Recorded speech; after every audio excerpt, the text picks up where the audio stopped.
What's up everyone, welcome to this video.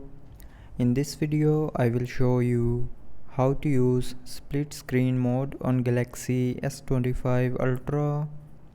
So first of all, open apps in the recent apps. So after opening apps, tap on this recent key and then click on the app icon, and from the pop-up tap on open in split screen view.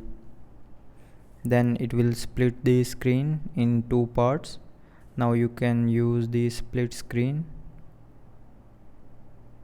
Now from here choose the second app that you want to use in split screen.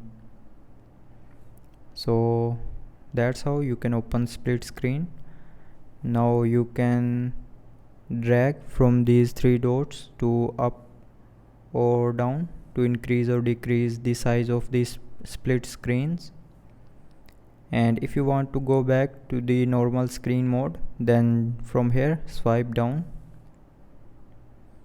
and then your screen will be normal. So that's how you can use the split screen mode on Galaxy S25 Ultra. So I hope you liked the video. Thanks for watching.